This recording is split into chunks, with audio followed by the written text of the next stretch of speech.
कहानी की शुरुआत में हम मेसन नाम के एक आदमी को देखते हैं जो अपनी बोट पर बैठकर अमेज़न के खतरनाक जंगलों के बीच में घूम रहा था। मेसन को प्राचीन चीजों का बहुत शौक था और उसका यही शौक उसे यहाँ पर ले आया था। उसे कहीं से पता चला था कि जंगल में एक प्राचीन कबीला है और उनके पास कई तरह की प्राचीन चीजें हैं। बस तभी से मेसन भी उस प्राचीन कबीले और उनकी प्राचीन चीजों को देखना चाहता था। वहीं मेसन के साथ उसका दोस्त विल और कुछ लोकल आदमी भी थे। उसकी टीम लगातार आगे बढ़ रही थी और इसी दौरान उनकी नजर एक दूसरी बोट पर पड़ती है। दूसरी बोट पर नदी के लुटेरे होते हैं। वो मेसन की बोट को रोककर उन लोगों पर हमला कर देते हैं। उधर मेसन भी उन लुटेरों का मुकाबला करता है और उसकी टीम भी उनके साथ बहादुरी से लड़ती है। पर क्योंकि लुटेरों की संख्या ज्यादा थी तो मेसन की टीम ज्यादा देर तक उनका मुकाबला नहीं कर पाती और वो सभी लोग मारे जाते हैं। वहीं मेसन और विल अपनी जान बचाकर वहाँ से भाग जाते हैं और किसी तरह से जंगल पहुँचते हैं। उन दोनों को कुछ पता नहीं था कि वो कहाँ पर हैं। उनको मदद चाहिए थी, इसलिए वो दोनों जंगल की ओर चलने लगे। लेकिन थोड़ी देर चलने के बाद ही मेसन की तबीयत खराब हो जाती है और वो बेहोश होकर जमीन पर गिर जाता है। दरअसल उसे एक सांप ने काटा था। तभी विल उस सांप को देख लेता है और वो जल्दी से कुछ जड़ी बूटी ढूंढकर उसे मेसन को खिला देता है ताकि उसकी जान बच सके।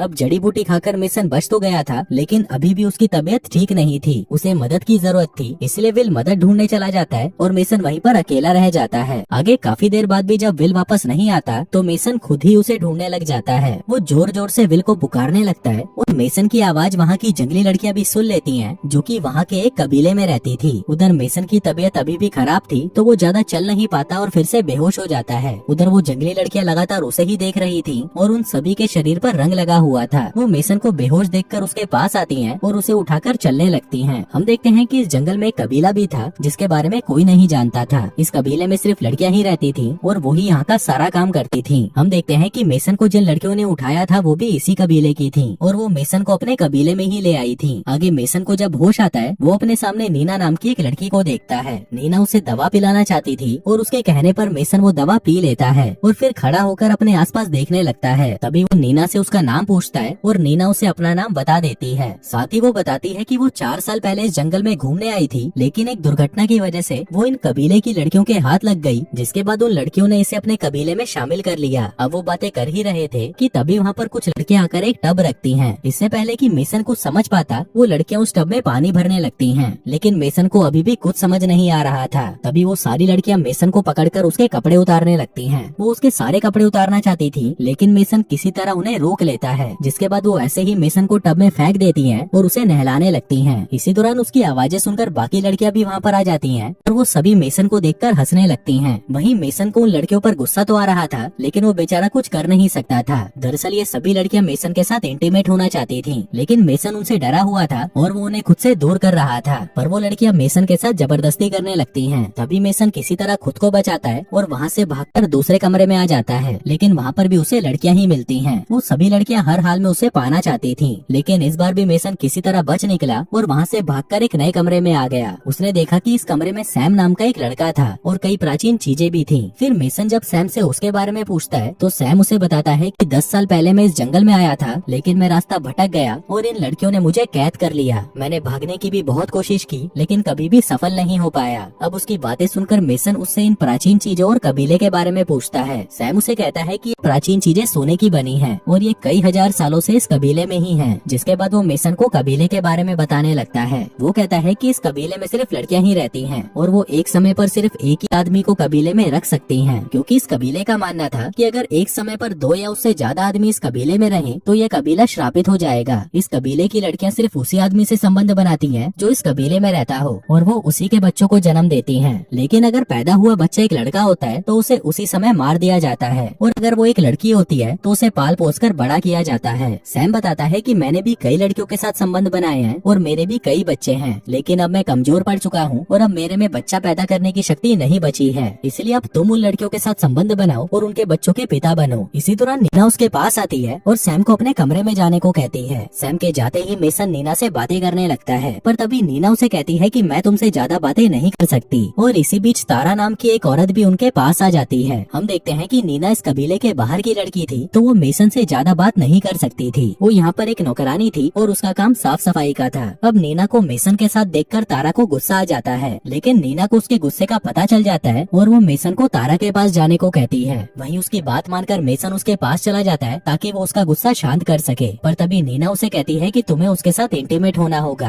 तभी जाकर मारकर उसका गुस्सा शांत होगा। उसके बाद सुनकर मेसन उसकी तारीफ करने लगता है और वहीं तारा भी उसकी तारीफ सुनकर खुश हो जाती है। लेकिन इससे पहले कि वो दोनों इंटीमेट होते, वहाँ पर और भी लड़कियां आ जाती हैं और मेसन को पाने के लिए तारा के साथ लड़ने लगती हैं। वो सभी लड़कियां मेसन के साथ सोना चाहती थीं, इसलिए वो सभी आपस में ही लड़ने लग जाती हैं। लेकिन मेसन उनसे बचकर निकल जाता है। थोड़ी देर बाद मेसन को एक बड़े से कमरे में लाया जाता है। इस कमरे में कबीले की रानी थी और मेसन को उसके सामने पेश किया गया था। वहीं रानी की खूबसूरती को देखकर मेसन उसके पीछे पागल हो जाता है। लेकिन तभी वो सभी लड़कियां मेसन को फिर से झपटने की कोशिश करती हैं। लेकिन तभी रानी के कहने पर वो सभी रुक जाती हैं। इसके बाद रानी के इशारे पर मेसन के पास 2 बर्तन रख दिए जाते हैं जिनमें कुछ रखा हुआ था। आगे एक औरत आकर उन बर्तनों में आग लगा देती है, जिसके बाद वहाँ पर धुआं उठने लगता है। उन बर्तनों में नशा था और धुएं के कारण मेसन को नशा हो गया था, जिसकी वजह से अब उसे सभी लड़कियां खूबसूरत लगने लगी थी। लेकिन मेसन को अभी भी उनमें से सबसे खूबसूरत रानी ही लग रही थी। उधर रानी भी उसके इरादे समझ गई थी, जिसके बाद वो खुद ही उसके पास आती है और वो दोनों वहीं पर इंटीमेट हो जाते हैं। अगले दिन कई लोग जंगल की तरफ जा रहे होते हैं और ये सभी लोग यहाँ पर मेसन को ढूंढने आए थे। लेकिन कबीले की लड़कियां इन पर भी हमला कर देती हैं। उधर नीना मेसन के पास आती है और उसे जल्दी से नींद से जगाती है। वो उसे बताती है कि जंगल में कुछ लोग घुस आए हैं और वो सभी लड़कियां उनसे लड़ने गई हैं। अब उन दोनों को लगने लगता है कि ये भागने का बेहतरीन मौका है, इसलिए वो दोनों कबीले से भागने का फैसला करते हैं। लेकिन वो जैसे ही दूसरे कमरे में आते हैं, वहाँ पर उन्हें सैम की लाश नजर आती है, जिसे उन लड़कियों ने मिलकर मार दिया था। अब सैम की लाश को देखकर वो दोनों फिर से भागने लगते हैं, पर तभी उनके सामने तारा आ जाती है। तारा के हाथ में तीर था और उसका निशाना मेसन पर था। मेसन उसे बातों में लगाने की कोशिश करता है, लेकिन तभी तारा तीर चला देती है और उसका निशाना चूक जाता है। वहीं मेसन मौका देखकर उसे पकड़ लेता है और उधर तारा भी उससे लड़ने की कोशिश करती है, पर तभी नीना पीछे से हमला करके तारा को बेहोश कर देती है। अब बेहोश तारा को वहीं छोड़कर वो दोनों वहाँ से भागने लगते हैं और भागते भागते जंगल में पहुँच जाते हैं। इसी बीच कुछ लड़कियाँ बेहोश तारा को देख लेती हैं और वो समझ जाती हैं कि ये काम मेसन का ही है, जिसके बाद वो सभी भी जंगल की तरफ भागने लगती हैं। उधर नीना और मेसन उन लड़कियों को देख लेते हैं जो कि बाहरी आदमियों से लड़ने आई थी, जिनको देखकर वो दोनों छुप जाते हैं और उनके जाने का इंतजार करने लगते हैं। फिर उनके जाने के बाद वो दोनों फिर से भागने लगते हैं। जल्दी ही ये दोनों उन लोगों की लाशों तक पहुंच जाते हैं जो कि मेसन को यहाँ पर ढूंढने आए थे, लेकिन उन लड़कियों के हाथों मारे गए। उन लोगों की लाशों को देखकर नीना बहुत ज्यादा डर जाती है, पर मेसन उसे जैसे तैसे संभाल लेता है, जिसके बाद वो दोनों फिर से भागने लगते हैं। लेकिन इसी दौरान उन्हें फिर से वही लड़कियां दिखाई देती हैं, जिनको देखकर वो फिर से छुप जाते हैं। पर तभी नीना के कहने पर मेसन एक पेड़ को काटता है और फिर उसी के रस को अपने शरीर पर लगा लेता है। दरअसल ये वही पेड़ था जिसके इस्तेमाल से शरीर पर हरा रंग लग जाता था। अब जल्दी से ये दोनों हरे रंग के हो जाते हैं और फिर से भागने लगते हैं। अब भागते भागते वो दोनों एक झील के पास पहुंचते हैं और उसमें से तैरकर जंगल के दूसरी तरफ पहुंच जाते हैं। वो दोनों कबीले से काफी दूर निकल आए थे, लेकिन अभी भी वो लड़कियां उनके पीछे लगी हुई थी। उधर उन दोनों की नजर एक टापू पर पड़ती है जो कि नदी के बीचों बीच तैर रहा था। वो दोनों जल्दी से इस टापू पर जाते हैं ताकि वो इन लड़कियों से दूर जा सके। तभी वहाँ पर आते ही उन्हें एक हवाई जहाज की आवाज सुनाई देती है जो कि उनके ऊपर ही उड़ रहा था। इस जहाज में मेसन का दोस्त विल था और वो मेसन को ही ढूंढ रहा था। दरअसल जब विल मेसन के लिए मदद ढूंढने गया था तो वो भी रास्ता भटक गया था और तभी मेसन को कबीले की लड़कियां उठा ले आई थी। फिर कहानी के अंत में विल मेसन और नीना को बचा लेता है। आगे घर आकर मेसन और नीना साथ में रहने लगते हैं और शादी कर लेते हैं। और दोस्तों इसी के साथ ही ये कहानी यहीं खत्म हो जाती है।